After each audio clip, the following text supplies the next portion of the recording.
প্রতিদিন সকালে প্রথম কাজ হলো গাছে পানি দেওয়া। আর এই যে মানি প্ল্যান্টগুলোতে পানি স্প্রে করি সব সময়। তো এটা মাহিরের অনেক বেশি ভালো লাগে। ও সবসময় দৌড়ে আসে এই গাছে পানি স্প্রে করতে।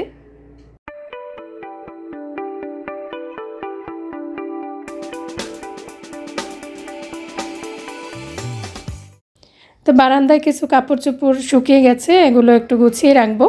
সময়ের কাজ সময় করে নিতে পারলে কিন্তু সারাদিনে অনেকটা সময় পাওয়া যায়।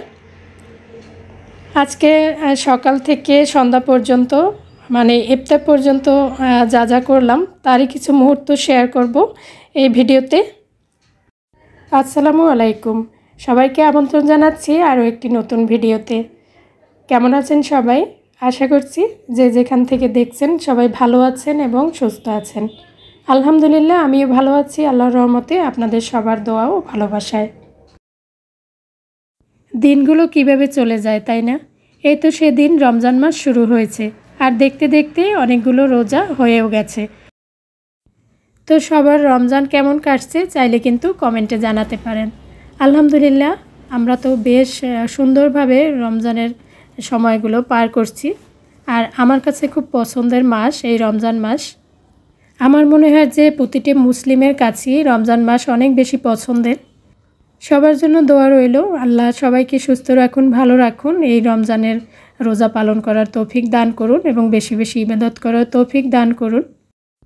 তো এই যে রান্নাবান্না করব বলে রান্নার আগে সব কিছু গুছিয়ে রেখে গেছিলাম আমি। এই তো আজকে বিরিয়ানি রান্না করব, প্রতিবেশীদের বাসায় একটু ইফতার দিব।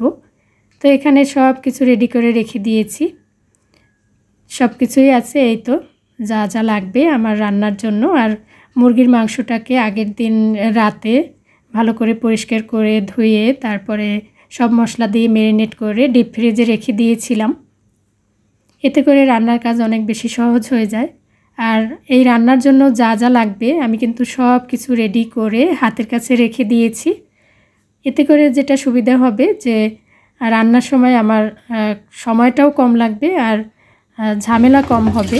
হাতের কাছে যদি সব কিছু রেডি করা থাকে তাহলে কিন্তু রান্না করতে একটু কষ্ট হয় না আর রান্নাও হয়ে যায় তাড়াতাড়ি। আর এই রোজার মধ্যে আমাদের গৃহিণীদের কিন্তু কাজের চাপটা একটু বেশিই থাকে। ইফতার তৈরি করা, সেহরি রান্না বান্না করা, সব কিছু মিলিয়ে কাজের চাপটা একটু বেশি থাকে। সকালের দিকে কাজ কম থাকলেও বিকেল থেকে রাত অবধি অনেক কাজই করতে হয়। আর এই সময়টাতে মনে হয় যে রাতে ঘুমটাও একটু কম হয়, তো সেজন্য সকালে অনেক সময় অনেক দেরি করে ঘুম থেকে উঠতে হয়। তবে আমার মনে হয় যে দেরি করে ঘুম থেকে উঠলে সারাদিনের কাজে সময় পাওয়া যায় না। সকাল সকাল ঘুম থেকে উঠে যদি কাজগুলো গুছিয়ে নেওয়া যায় তাহলে কিন্তু সময় মতো সব কাজ করেও নেওয়া যায়, আবার একটু নিজে বসে ইবাদত করা যায়, দোয়া দুরূদ করা যায়, কোরআন তেলাওয়াত করা যায়। আর এই রমজান মাস তো ইবাদতের মাস, যত বেশি ইবাদত করব তত বেশি সওয়াব পাওয়া যাবে। তো সংসারের কাজগুলো একটু সময় মতো করে নিয়ে যদি ইবাদতে মশগুল থাকতে পারি সেটাই সবচেয়ে উত্তম হবে। আর যাদের বাসায় ছোট বাচ্চা আছে তাদের তো আর সকালে ঘুমিয়ে থাকার কোনো উপায় নেই। বাচ্চাদের জন্য নাস্তা রেডি করতে হয় বা ওদের পড়াশোনার জন্য ওদেরকে নিয়ে বসতে হয়। আমার বাচ্চাদের দেখা যায় যে কোচিং থাকে, ওদেরকে সকাল সকাল ঘুম থেকে উঠিয়ে দিতে হয়।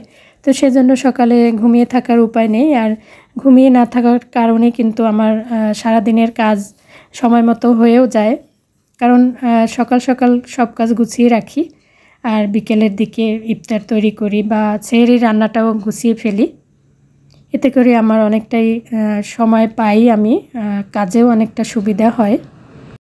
আর দেখা যায় যে আমাদের সংসারে টুকিটাকি কাজ কিন্তু অনেক থাকে, তো সেক্ষেত্রে একটু সময় মতো সব কাজগুলো গুছিয়ে নিতে পারলেই অনেক ভালো হয়।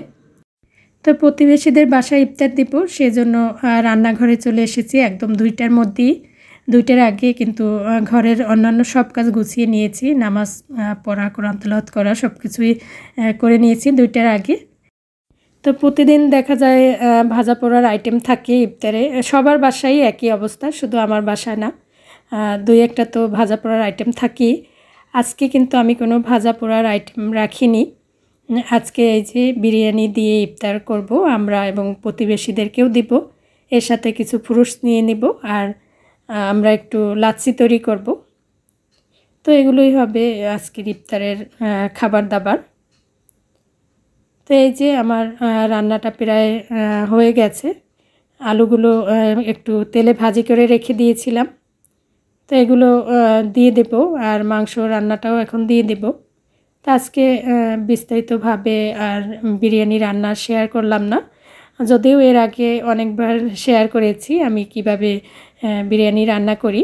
আসলে এই বিরিয়ানি রান্না করাটা তো খুবই সহজ, ছোট বড় সবাই পারে। আমার মনে হয় সবচেয়ে সহজ রান্না হচ্ছে বিরিয়ানি। তো যারা না পারে আর কি, নতুন গৃহিণীরা, তারা বলে যে বিরিয়ানি রান্না করা অনেক কঠিন, কিন্তু একটু কঠিন না। তো এই যে আর রান্নাটাও কিন্তু খুব তাড়াতাড়ি হয়ে যায়। এই ধরনের রান্নাগুলো খুব তাড়াতাড়ি হয়ে যায়, বিশেষ করে সব কিছু রেডি করা থাকলে তো আর একটু সময় লাগে না। তো এই যে এখন আমি আলুগুলো দিয়ে দিলাম আর মাংসগুলো দিয়ে দিয়েছি। আসলে বিরিয়ানি তো অনেকভাবেই রান্না করা যায়, আমি খুব সহজভাবেই রান্না করেছি। যে পাত্রে বিরিয়ানি রান্না বসিয়েছিলাম মনে হলো যে আরও বড় পাত্র হলে ভালো হতো। পরে আবার আমি আর একটা পাত্রে কিছু বিরিয়ানি নিয়েছি আর কি। তো দুইটা পাত্রে নাড়াচাড়া করে রান্না করে নিয়েছি। আর অফ ক্যামেরায় তো কিছু সুজির হালুয়া করেছিলাম, আর সেই সাথে তো এক এক করে সব ফল রেডি করে নিয়েছি। যেহেতু সব বাসায় বাসায় ইফতার দিব, সেজন্য একটু আগেই সব কিছু গুছিয়ে নিয়েছি। বলেছিলাম আজকে ভাজা পোড়া আইটেম করব না, তারপরে আপনাদের ভাইয়া আবার বাইরে থেকে ভাজা পোড়া কিছু নিয়ে এসেছে। তো এই যে আজকের ইফতার ছিল হচ্ছে চিকেন বিরিয়ানি, সাথে সুজির হালুয়া আর কয়েক পদের ফল। আর এই ধরনের আইটেম করতে আসলে ঝামেলা একটু কম হয়। প্রতিবেশীদের বাসায় দিব বলে ভাজা পোড়ার আইটেমটা করিনি। ভাজা পোড়ার আইটেম করতে গেলে দেখা যায় যে অনেকটা সময় লেগে যায়, অনেক ঝামেলাও হয়ে যায়। আর যেহেতু ওগুলো স্বাস্থ্যের জন্যও ভালো না, আর দেখা যায় যে সবার বাসায় ভাজা পোড়া আইটেম থাকে, তো সেজন্য আমি এইভাবেই আজকের ইফতারের আয়োজনটা করেছি। আর প্রতিদিন একই ধরনের ইফতার খেতে বাচ্চারা পছন্দও করে না। এক এক দিন এক এক রকমের ইফতার তৈরি করে দিলে বাচ্চারা খুব পছন্দ করে। আমাদের বাসায় হলো মাহির ইফতারের আইটেম বলে দেয়, আজকে এটা তৈরি করতে হবে, আজকে ওইটা তৈরি করতে হবে। আর এই লাচ্ছির কথা সকাল থেকে বলছিল যে কখন লাচ্ছি তৈরি করবা।